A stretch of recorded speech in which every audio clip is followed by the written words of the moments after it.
Pemuda tampan yang hidup di kota. Bab 25. Mencintai dua wanita. Benarkah? Bawa aku ke sana. Seru Benson tak sabar. Ini aku sedang membawamu ke sana, sahut Angela. Karena sepertinya kau melakukan tugasmu dengan baik, tambahnya seraya fokus menyetir. Angela menghentikan mobilnya di depan sebuah gedung apartemen. Dia dan Benson segera keluar dari mobil. Sekarang kita tinggal mencari titiknya, kata rekanku, kemungkinan ada di lantai 8, unit nomor 201. Cetus Angela. Tanpa pikir panjang, Benson segera memasuki gedung apartemen. Hal serupa juga dilakukan Angela. Perempuan itu berjalan mengikuti Benson dari belakang. Kini keduanya sudah berada di lift, dalam perjalanan menuju lantai 8. Setibanya di lantai 8, Benson dan Angela langsung mendatangi unit bernomor 201. Mereka mencoba membuka pintunya, namun tentu saja pintu itu dikunci. Alhasil Benson tak punya pilihan lain selain mengetuk dan memencet bel. Berulang kali dia dan Angela melakukan itu. Sampai akhirnya pintu dibuka oleh seorang lelaki. Benson perhatikan penampilan lelaki itu. Kesannya seperti pengangguran yang tak terurus. Rasanya Benson sulit untuk percaya orang begitu bisa tinggal di apartemen. Ada apa? Siapa kalian? Timpal lelaki itu. Kami mencari perempuan bernama Widhi. Apa dia ada di dalam? Balas Benson sembari berusaha melihat ke dalam unit apartemen. Namun lelaki yang membuka pintu berusaha menutupinya. Ia juga tampak kaget saat mendengar Benson menyebut nama Widhi. Aku tidak kenal dengan cewek yang kau sebutkan. Pergilah. Usir lelaki tersebut.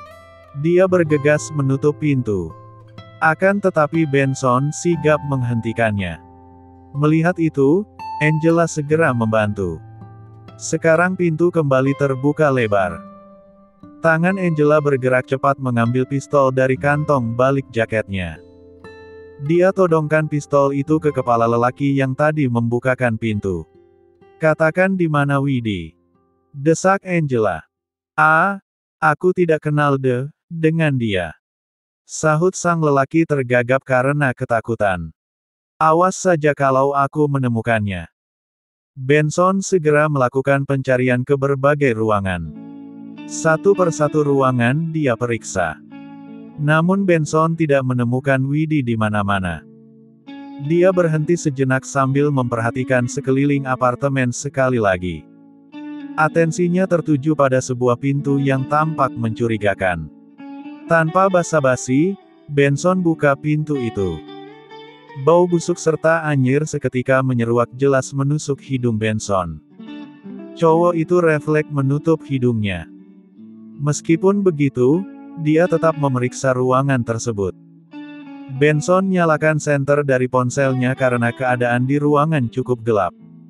Saat itulah dia melihat seorang cewek tergeletak tak berdaya di lantai. Dari perawakannya, Benson sangat yakin kalau itu adalah Widhi. Buru-buru dia hampiri cewek tersebut. Memang benar, ternyata cewek itu adalah Widhi. Widhi, seru Benson. Dia seketika cemas. Bagaimana tidak? Keadaan Widhi tampak memprihatinkan sekali. Tubuh Widhi tampak dipenuhi luka dan lebam. Benson juga bisa melihat rok yang dikenakan Widhi dipenuhi noda merah. Benson, lirih Widhi dengan suara seraknya. Diamlah. Aku akan membawamu ke rumah sakit. Ujar Benson sembari menggendong Widhi dengan gaya bridal. Dia segera membawa cewek tersebut keluar dari ruangan mengerikan itu. Angela, bawa lelaki bejat itu ke polisi, kata Benson. La sebenarnya sangat ingin memukuli lelaki misterius yang ternyata bernama Nino itu. Namun Benson merasa harus membawa Widhi ke rumah sakit secepatnya. Jangan. Aku mohon jangan laporkan aku ke polisi. Apa yang aku lakukan pada Widhi itu hanyalah bukti cintaku padanya. Mohon Nino.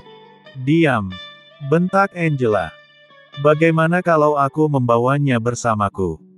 Aku pastikan dia akan dapat hukuman setimpal. Usul Angela. Kalau menurutmu itu bagus, ya sudah. Benson segera beranjak. Dia membawa Widdy ke rumah sakit dengan taksi. Sementara itu, dia membiarkan Angela pergi mengurus Nino. Ben. Lirih Widdy yang memaksa dirinya bergerak untuk memeluk Benson. Padahal kondisi tubuhnya tampak lemah sekali. Perlahan bulir-bulir air menetes dari matanya. Sudah. Kau bisa ceritakan semuanya nanti. Benson memeluk Widdy dengan erat. Tanpa terasa, dia ikut menitikkan air mata. Siapa yang tidak sakit hati melihat orang yang disayang dalam keadaan begitu? Sesampainya di rumah sakit, Widdy langsung mendapatkan penanganan dari dokter. Setelah itu, Widdy disuruh melakukan rawat inap sampai energinya kembali. Mengingat keadaannya yang begitu lemah, tubuhnya memerlukan waktu yang cukup untuk menyerap energi dari cairan infus. Benson setia menemani Widdy. Ia membelikan buah-buahan untuk Widdy dengan memakai uang pinjaman dari Gusti. Kini Benson baru saja kembali ke kamar Widdy. Di tangannya dia membawa banyak buah-buahan. Gusti yang sejak tadi bertugas menjaga Widdy, segera menyambut. Sekarang kau bisa pulang, Gus. Biar aku yang menjaga Widdy, imbuh Benson. Gusti berjalan menghampiri Benson. Pastikan kau menjaganya dengan baik. Beritahu aku kalau ada apa-apa. Aku pasti membantu, tuturnya. Terima kasih. Kau memang banyak membantu, tanggap Benson. Ben, aku harap kau berhenti dari pekerjaan kotormu. Sebelum kau mendapat masalah yang semakin buruk, ujar Gusti. Gus, aku sekarang sedang dalam kondisi mood yang buruk untuk menanggapi wejanganmu itu, balas Benson. Sebagai teman, aku hanya berusaha mengingatkan. Karena dulu aku juga mengalaminya. Ya sudah, aku pulang. Gusti menepuk bahu Benson. Lalu beranjak pergi. Kini hanya ada Benson yang menemani Widdy. Ia segera duduk ke sebelah tempat tidur di mana cewek itu telentang. Benson menatap wajah cantik Widdy yang tampak semakin tirus tersebut. Badan cewek itu memang terlihat lebih kurus dibanding sebelumnya. Benson pegang tangan Widdy. Dia jadi merasa bersalah karena sudah berprasangka buruk pada cewek tersebut. Sekarang dirinya hanya ingin Widdy pulih dan sadar secepatnya. Satu malam berlalu. Benson tak sengaja tertidur di samping Widdy. Perlahan Widdy membuka matanya. Ia merasa lebih baik. Apalagi setelah melihat sosok Benson di sampingnya. Widdy tersenyum sambil meneteskan air mata. Dia sentuh kepala Benson dengan pelan. Sentuhan itu sukses membuat Benson terbangun. Kau sudah sadar? Tanya Benson. Widdy mengangguk. Setelah itu dia berucap, maafkan aku. Kau kehilangan semua uangmu karena aku. Sudah. Jangan menangis. Kau sebaiknya makan dahulu. Aku sudah membelikanmu buah-buahan, balas Benson sambil membawa Widdy ke dalam pelukannya. Widdy mengangguk. Benson pun menyiapkan buah apel untuk Widdy. Bersamaan dengan itu, layanan makan rumah sakit datang. Jadi Widdy bisa makan nasi dan lauk terlebih dahulu. Apa kau sudah makan? Tanya Widdy. Dia sedang menikmati hidangannya. Kau tidak perlu cemaskan aku, sahut Benson. Ayo makan bersamaku. Lagi pula ini porsinya cukup banyak, tawar Widdy. Kau habiskan saja makanan itu untukmu. Aku bisa mengurus diriku sendiri. Kau pikir aku bocil? Balas Benson seraya duduk ke hadapan Widdy. Apel yang diirisnya sudah siap untuk dinikmati. Kadang kau memang seperti bocil. Tukas Widdy. Idih. Sok tahu, tanggap Benson. Dia dan Widdy tergelak sejenak. Setelah merasa lebih baik, Widi segera menceritakan apa yang sudah terjadi kepadanya. Katanya Nino memang telah lama berusaha mendekatinya. Lelaki itu sangat terobsesi pada Widi karena pernah 2 kali memakai jasa Widi. Namun karena tidak punya uang untuk membayar jasa Widi, Nino mulai melakukan cara ekstrim. Caranya jadi semakin ekstrim setelah mengetahui Widi berhenti menjadi sugar baby. Nino sepertinya menguntitku. Dia menculikku saat aku beberapa hari tinggal di apartemenmu.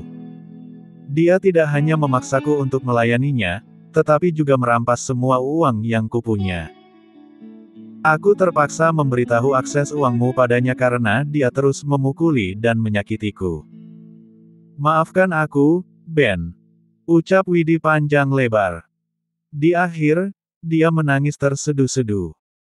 Benson langsung mendekap Widi. Matanya berkaca-kaca karena merasa kasihan dengan yang sudah dialami cewek itu. Ceritanya juga mengingatkannya dengan sosok Canda yang mungkin sama mengerikannya seperti Nino. Jangan merasa bersalah. Kau sudah melakukan hal benar. Aku senang kau masih bisa bertahan sampai sekarang, ungkap Benson. Dia saling berpelukan erat dengan Widi. Bertepatan dengan itu, ponsel Benson yang tergeletak di atas nakas berdering. Benson sendiri bisa melihatnya dari posisinya. Ia bisa melihat nama Clara tertera jelas di layar ponsel. Sial, aku hampir lupa sama Clara, batin Benson. Perlahan Benson lepas pelukannya dari Widi. Kau habiskan makananmu ya? Aku mau angkat telepon sebentar, tuturnya. Dari siapa? Tanya Widi. Nanti aku cerita, jawab Benson sembari mengambil ponselnya. Kemudian keluar dari kamar. Di luar, Benson langsung mengangkat panggilan Clara. Kenapa? Ra? Tanya Benson. Nggak apa-apa. Kangen aja, sahut Clara. Kirain apa tadi? Emang nggak boleh pacarnya telepon karena cuman kangen doang? Bukan gitu. Aku cuma khawatir aja. Soalnya ini masih pagi.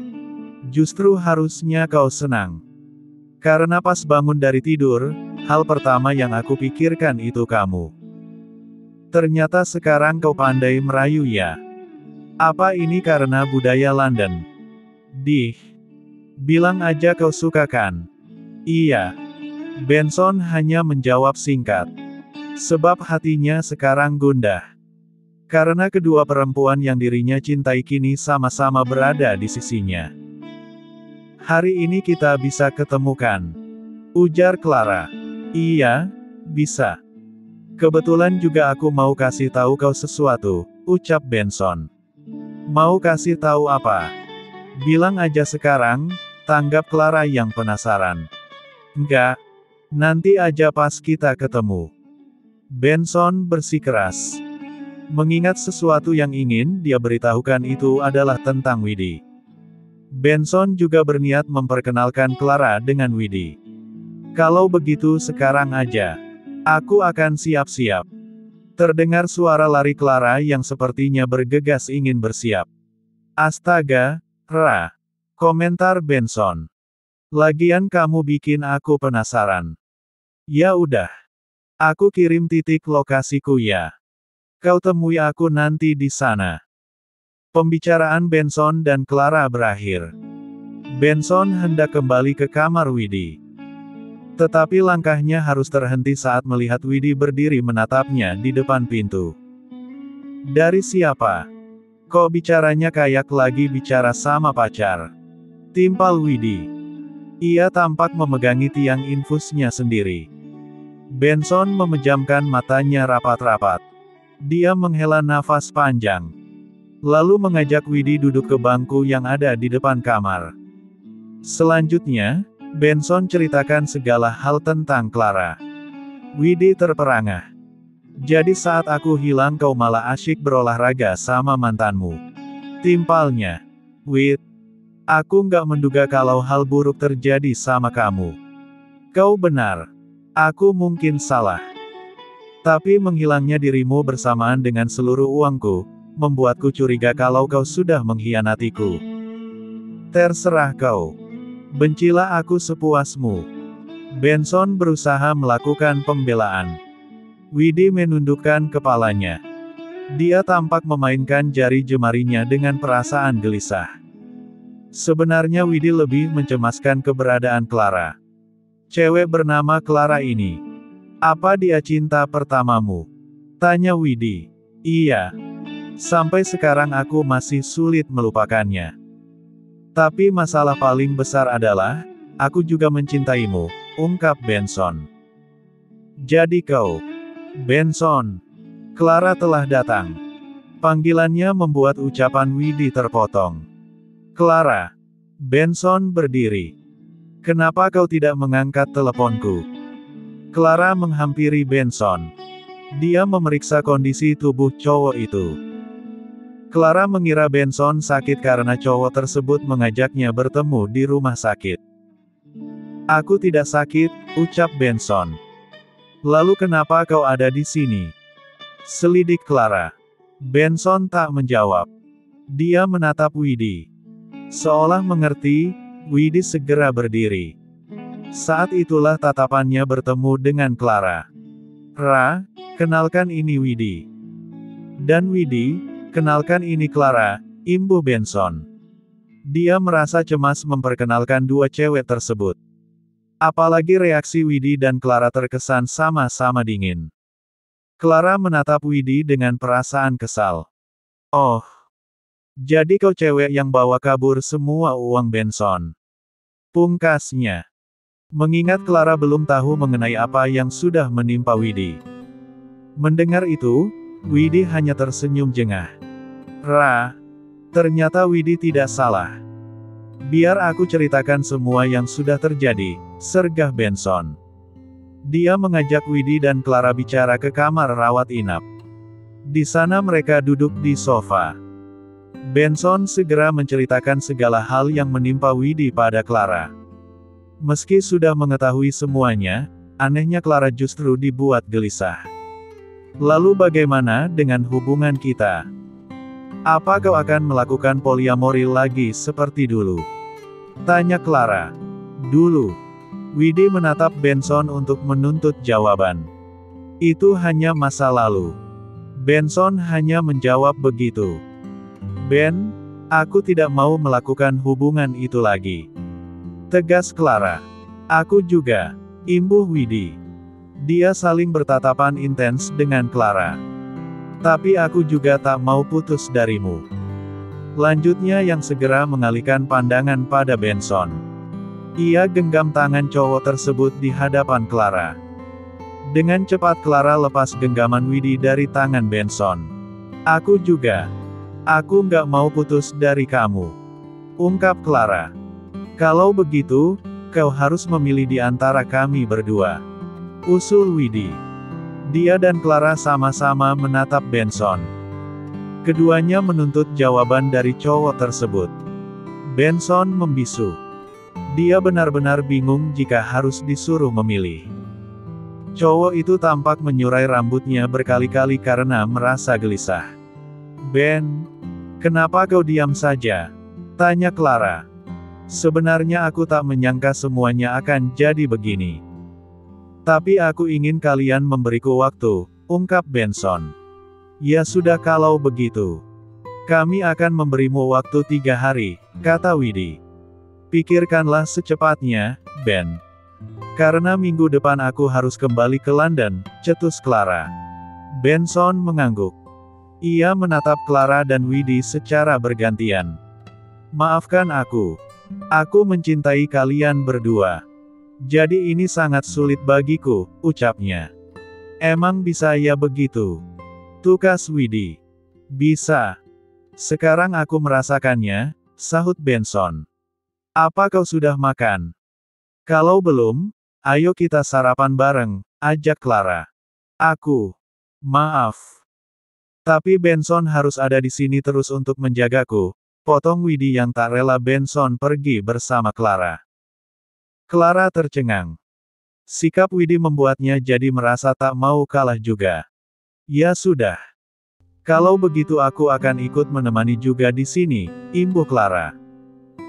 Benson mendengus frustasi. Dia merasa tak bisa membiarkan ini terus terjadi. Benson lantas berdiri, dan mengajak Clara keluar sebentar. Kau mau kemana? Timpal Widi.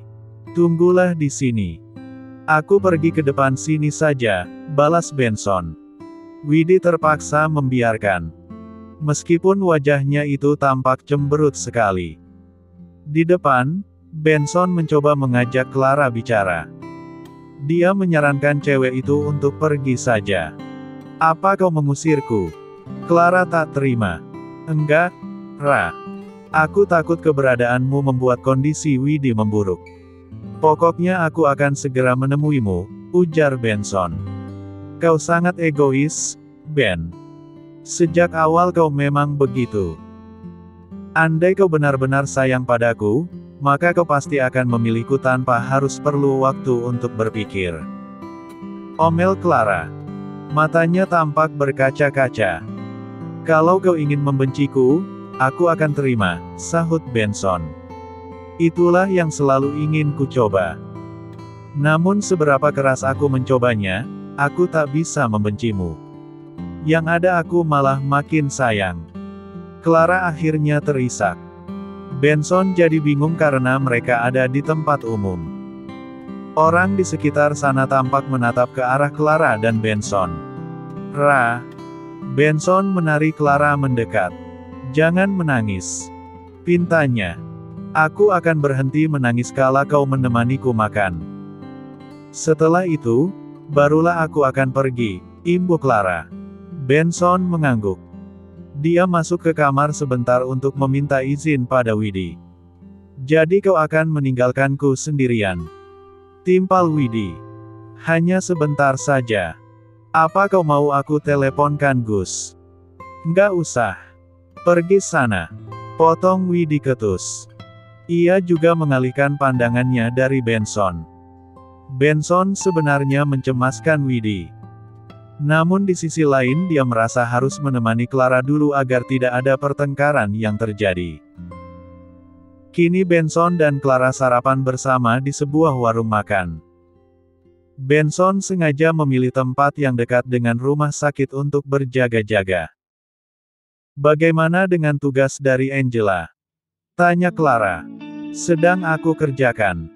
Semuanya berjalan lancar, jawab Benson. Apa kau tahu?